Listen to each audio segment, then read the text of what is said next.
my friends. I am really excited to share my new Ryobi Propane inverter generator with you all. Yes, I said propane, not gas. I am so excited about not having to mess with gasoline or a container full of gasoline or anything like that. That's just too messy for me, and Kent knows that. So we were discussing about me and wanting to get a nice portable generator, so I'm not having to use my onboard one.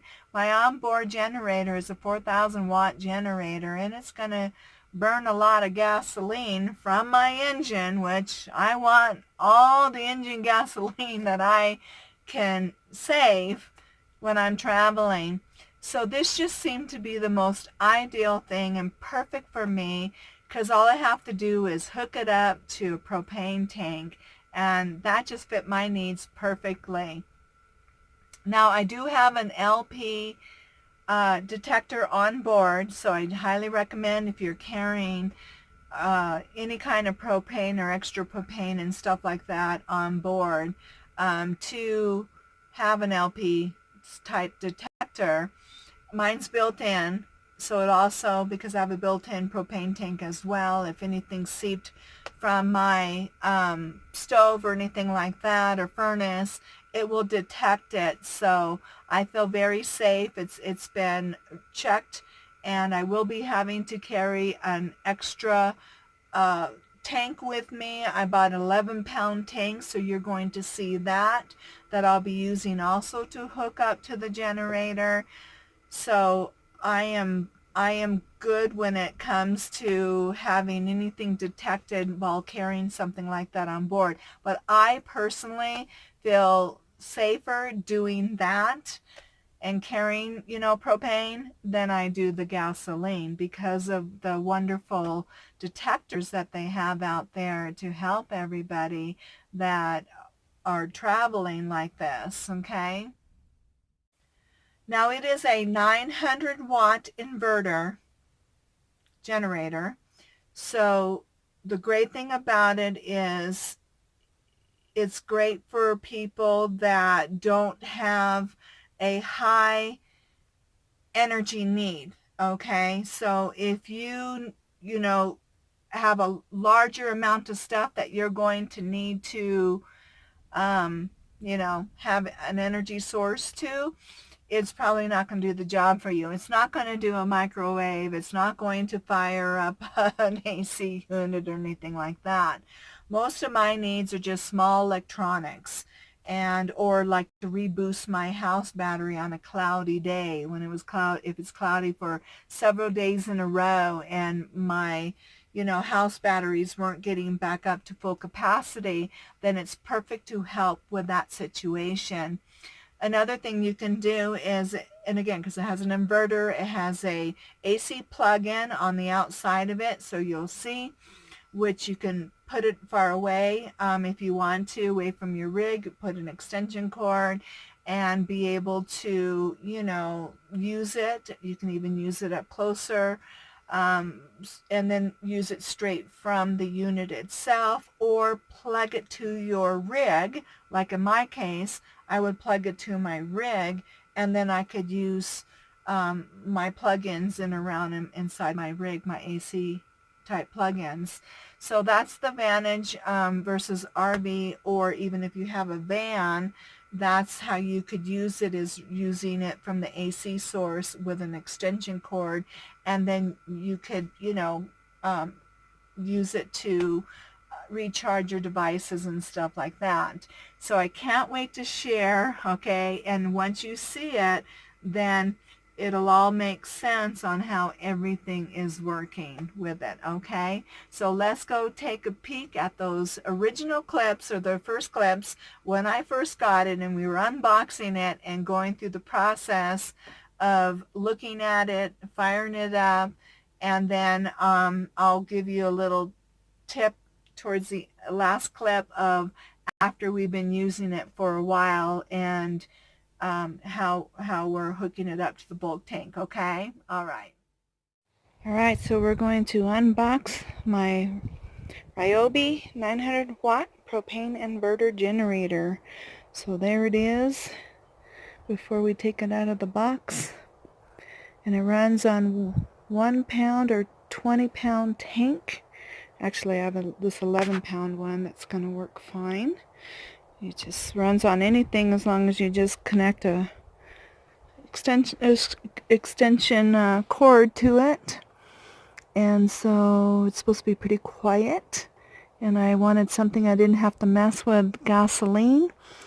And so it's pretty sweet. Can't wait to open it up. We're going to take it out, get it going, and see how we like it. And just to have another backup generator and not have to worry about gasoline.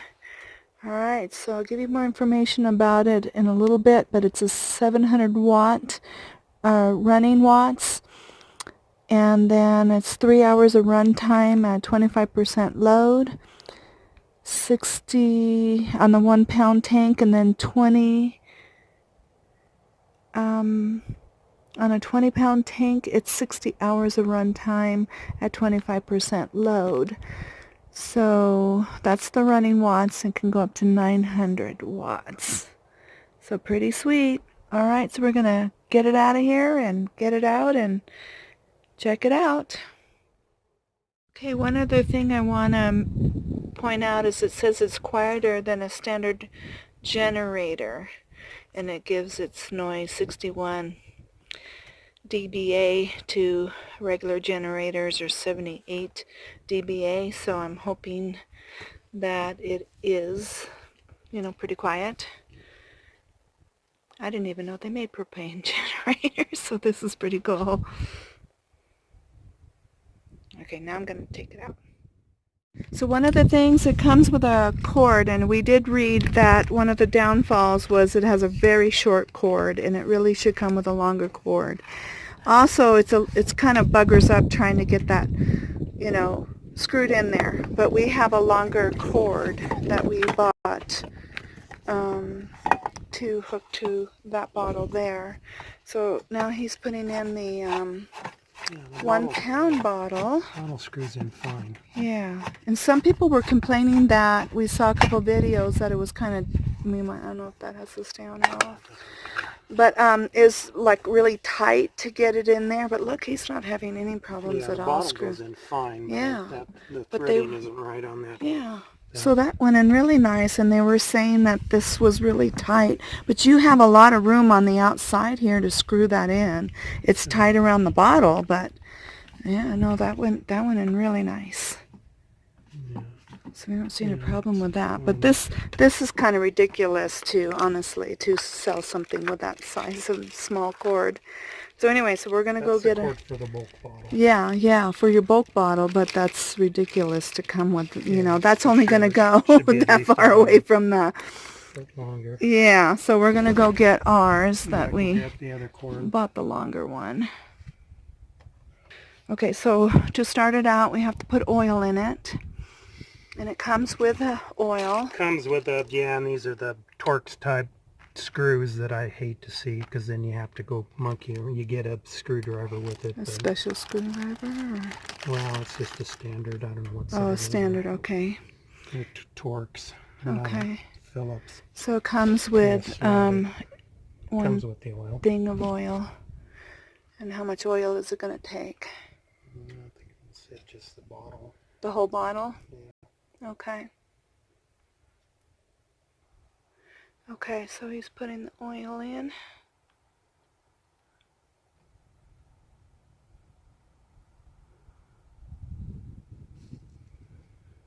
You don't need to film that. And then how often would I check the oil, though? Or someone? Well, you should check it about every 10 hours. Every 10 hours? Okay.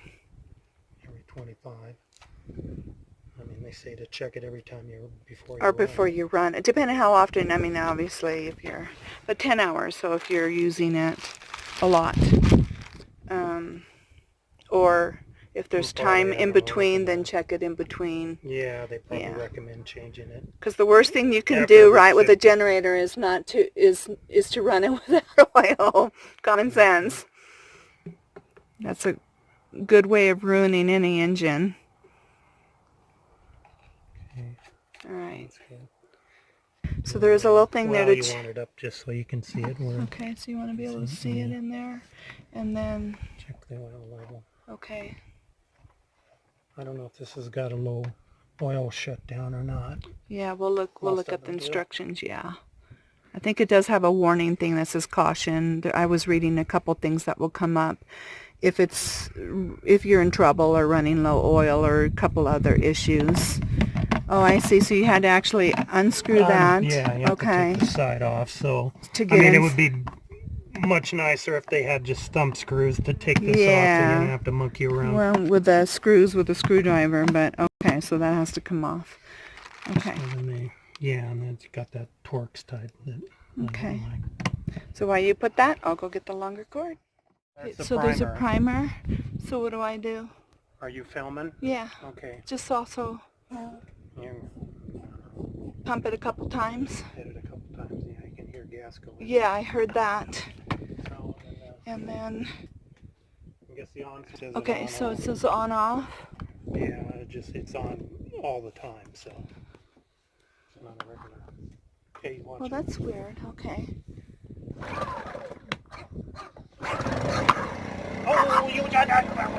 Milo does not like loud noises and things. Oh wow, that is really quiet. It started in 2 pulls. 2 pulls, it started right up. I mean, we heard on the video that it was quiet, but it sounds louder when you're actually having somebody film it, but isn't that quiet? Wow. It is really quiet. And then we have an extension cord to put it out 50 feet. So, yeah, that would be fine 50 feet away. Wow, nice. I hope this is showing as quiet as I'm hearing it on this video, but it is really quiet. I'm impressed. So, except for the annoying dog bark. Yeah, Milo's louder than it. See if I'll come away. Oops, I turned the cord. Yeah, see, I mean, wow. How many feet are we now? It's got more of a low. Wow. Low noise rather than a... Yeah, that is super duper quiet. We're about what, how many, about maybe 10 feet? 20 feet, sorry. 20 feet. We're about 20 feet. The length of my van away. That's super quiet. So far that's doing good. Okay, yeah, we'll check some other things out with it. And then here's my cord. It's 5 feet. How did that screw in? Okay, much better than the one that came with it. So the adapter is a little more... It's got different threading or something on it. Huh. I don't know It's why. a little tougher to get those in. Yeah. That's... Yeah. I'm gonna try it, so I'm gonna do it next. So we're gonna put a load on it, and it does get a little louder when you have a load. This is a 600 watt. Go ahead and put it up so you can hear it. So it gets a little louder with the load. It's still not too bad. Probably too much.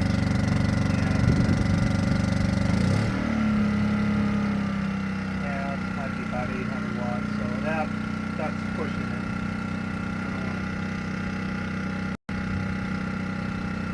So on the low of the fan was 600?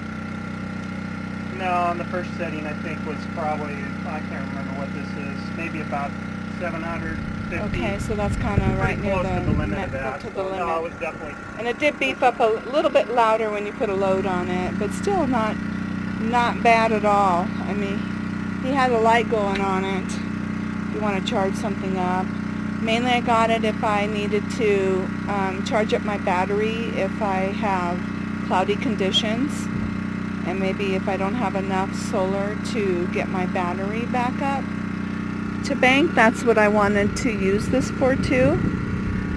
Just a couple different situations, because it's more economical doing it this way than using the onboard, because the onboard uses a lot of gasoline and takes away from your gasoline on your engine that you need to drive your vehicle with. So that's why having a portable generator is always really nice to have.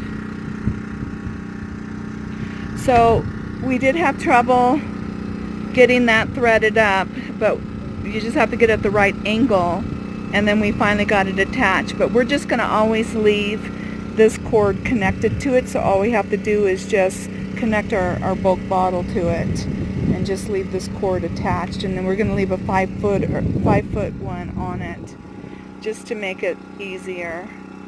Then, you know, we really wouldn't want to be putting all the 1 pound bottles on there. 118, 119.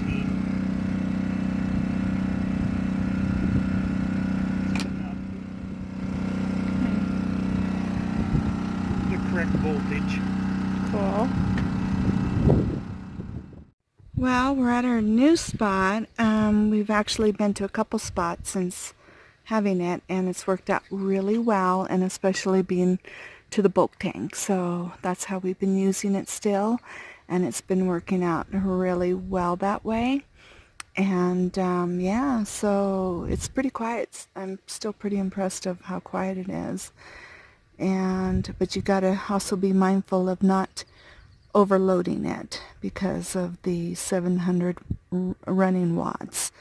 Yeah, so it's just been doing really, really well. So I wanted to give an update, and still loving it, still enjoying it, or he is. I haven't needed it yet. Okay, so Kent has had to put it on a 100-foot extension cord, but only because of his ham radio, and it will interfere with his band conditions.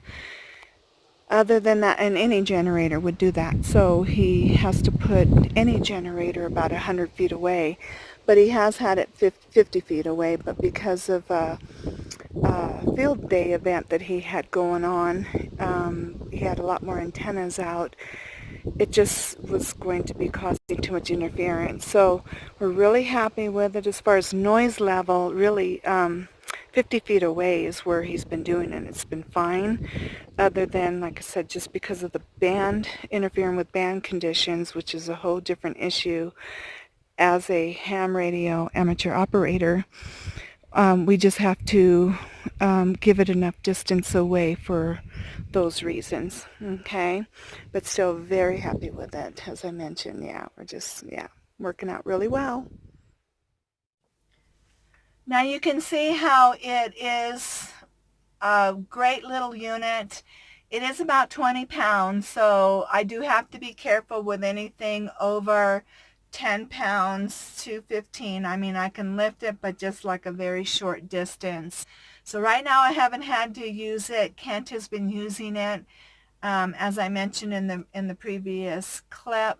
But when I get home, I have this kind of dolly thing that I have that collapses and folds down, and the wheels fold in. So it's very compact. They sell those, and they hold about 200 pounds. So I will be using that because I can just lift it up to that, and then I can wheel it over to an area far enough away from the van. So that's how I would have to move it because of my limitations of, you know, picking and moving something a little above the 10 to 15 pounds. So if there's a wheel, there's a way around something.